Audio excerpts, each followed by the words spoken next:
بسم اللہ الرحمن الرحیم قال النبی صلی اللہ علیہ وآلہ وسلم کلکم راع وکلکم مسئول عن رعیتہ۔ حدیث نمبر 9 ہے یہ، اور پرانی کتابوں میں یہ حدیث نمبر 19 ہے۔ دیکھیے ذرا ترجمہ، کلکم تم میں سے ہر ایک، کلکم تم میں سے ہر ایک، راعٍ نگہبان ہے یا نگران ہے، اور راعٍ کا ایک معنی جو عام طور پر کیا جاتا ہے چرواہے کو کہتے ہیں۔ وَكُلُّكُمْ وہ کا معنی ہے اور، کلکم تم میں سے ہر ایک، مسئول جواب دہ ہے، یعنی جواب دینے والا ہے، عن کا معنی ہے سے، رعیتہ اپنی رعیت کے بارے میں۔ پھر دیکھیے ذرا، کلکم راع تم میں سے ہر ایک نگہبان ہے، وکلکم اور تم میں سے ہر ایک، مسئول جواب دہ ہے، عن رعیتہ اپنی رعیت کے بارے میں۔ مفہومی ترجمہ دیکھیے ذرا، تم میں سے ہر ایک نگہبان ہے اور تم میں سے ہر ایک اپنے رعیت کے بارے میں جواب دہ ہے، یعنی جواب دینے والا ہے۔ عام الفاظ میں اگر ہم یوں کہہ دیں کہ اس میں تمام حقوق العباد جتنے بھی آتے ہیں وہ شامل ہے۔ اسی طرح فرض منصبی، ہمارا فرض کیا ہے، اور عزیز طلبہ آپ کا فرض کیا ہے، آپ اسکول آتے ہیں تو اس میں یہ چیزیں بیان ہوئی ہیں۔ تشریح ذرا سن لیجئے، یہ انتہائی اہم حدیث ہے۔ یہ حدیث کا جو حصہ یہاں پر ذکر ہے یہ انتہائی اہم ہے، اور اس میں تمام انسانوں کو اپنے اپنے دائرہ کار، یعنی جو جو کام ان کے لیے مقرر ہے، یا اپنے فیلڈ میں جو ذمہ داریاں ہیں ان سب کے بارے میں مسئول قرار دیا گیا ہے، یعنی ان سب کے بارے میں وہ جواب دیں گے۔ اور حدیث شریف میں راعٍ کا لفظ ذکر ہے تو راعٍ کا معنی ہے، مفہومی معنی چرواہا، یعنی چرواہا ریوڑ کے ہر جانور کا ذمہ دار ہے۔ ریوڑ میں جتنے بھی جانور ہیں ان سب کے بارے میں چرواہے سے پوچھا جاتا ہے، تو جیسے وہ چرا رہا ہے اسے ہر وقت بیدار رہنا ہوتا ہے تاکہ رکھوالی کا حق ادا ہو سکے۔ تو یہ تو عام الفاظ میں راعٍ کا معنی بیان ہوا، جسے چرواہا کہتے ہیں۔ تو چرواہے کی جو ذمہ داری ہے اس ذمہ داریوں کے بارے میں چرواہے سے مسئول پوچھا جائے گا۔ یا اسی طرح کسی ملک کے حاکم کو، یا گھرانے کے رئیس کو، رئیس کہتے ہیں سردار کو، یا خاتون خانہ جو گھر چلا رہی ہوتی ہے، تاجر ہو یا کسان ہو، یا اس کے علاوہ افسر، نوکر، اسی طرح شاگرد اور استاد کو اپنے اپنے ذمہ داری کے تمام امور کی نگرانی اور ذمہ داری سے غافل نہیں رہنا چاہیے، کیونکہ ان سب سے سوال ہوگا، ان سب تمام چیزوں کے بارے میں۔ کسان ہے، کسان سے اس کے بارے میں پوچھا جائے گا، تاجر سے پوچھا جائے گا، اس کے علاوہ افسر ہے اس سے نوکروں کے بارے میں، اسی طرح استاد ہے شاگردوں کے بارے میں، ان سب سے پوچھا جائے گا اور وہ جواب دہ ہوں گے۔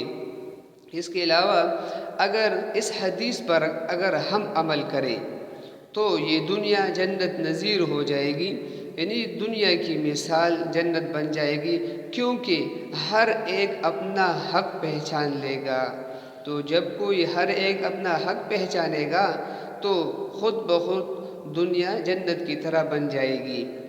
اس کے علاوہ ہر فرد ذمہ دار اور جواب دہ بھی ہے، اور حضور کریم صلی اللہ علیہ وآلہ وسلم کی ایک بڑی حدیث مبارکہ کا یہ ابتدائی حصہ ہے کہ تم میں سے ہر ایک نگہبان ہے اور ہر ایک سے اس کی رعیت کے بارے میں پوچھا جائے گا۔ اس حدیث میں بتایا گیا ہے کہ ہر شخص جہاں ہے اور جس حیثیت میں بھی ہے، اپنی ذمہ داریوں اور فرائض کے بارے میں اللہ تعالیٰ کے ہاں جواب دہ ہے، یعنی اس سے سوال ہوگا ان سب چیزوں کے بارے میں کہ آیا اس نے اپنا حق ادا کیا ہے یا نہیں، ان سب کے بارے میں پوچھا جائے گا۔ مثال کے طور پر آپ یوں بھی لکھ سکتے ہیں کہ امام یعنی سربراہ مملکت اپنے عوام اور رعیہ کے بارے میں جواب دہ ہے، اسی طرح شوہر اور سربراہ خاندان اپنے اہل خانہ کے بارے میں ذمہ دار ہے، جواب دہ ہے۔ اسی طرح بیوی گھر کی، اولاد کی اور دیگر اہل خانہ کے بارے میں جواب دہ ہے۔ اسی طرح غلام، خادم، نوکر، ملازم اپنے مالک کی دولت اور اشیاء پر نگران ہے اور جو چیز اس کی نگرانی میں ہے اس کے بارے میں جواب دہ ہے۔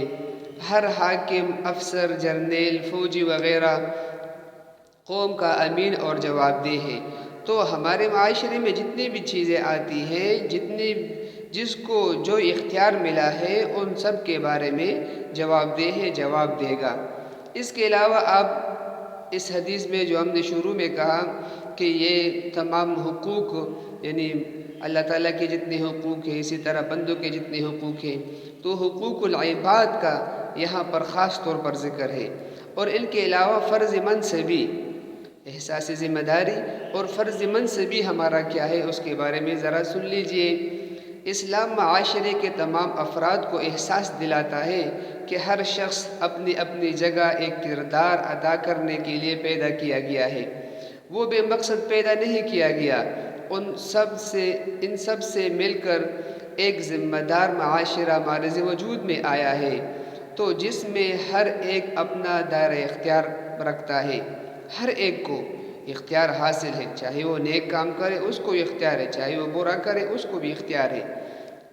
اس کے علاوہ ہر ایک کے پاس اپنی امانت اور ڈیوٹی بھی دی گئی ہے، وہ کسی بھی جگہ ہو، گھر میں ہے یا حکومت میں ہے، اداروں میں ہے یا میدانوں میں ہے، سرحدوں پر ہے یا جو بھی کام کر رہے ہیں، ان سب امور میں وہ اپنی ڈیوٹی دیانت اور امانت سے بجا لائے، یعنی ان کو ادا کرے۔ اس کے علاوہ عزیز طلبہ، آپ کا فرض منصبی کیا ہے؟ آپ اسکول آتے ہیں، کس لیے آتے ہیں؟ اسی طرح اساتذہ کا فرض منصبی، جو لوگ دفتروں میں کام کرتے ہیں ان کا فرض منصبی۔ تو عزیز طلبہ آپ ذرا سن لیجئے، آپ کا فرض منصبی کیا ہے؟ آپ اسکول آتے ہیں، آپ اسکول کس لیے آتے ہیں؟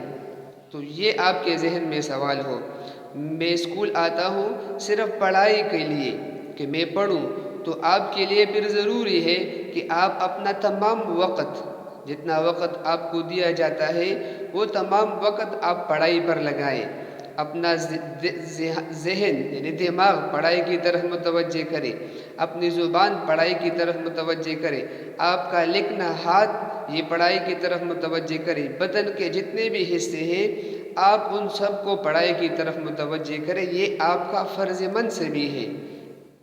تو ہمیں بھی چاہیے کہ ہم اپنی ڈیوٹیاں اچھی طریقے سے ادا کریں، اور آپ کو بھی چاہیے کہ آپ جس کام کے لیے یہاں پر آئے ہیں پڑھنے کے لیے، وہ پڑھنا بھی آپ کے حق میں ہو اور آپ اس حق کو اچھے طریقے سے ادا کریں۔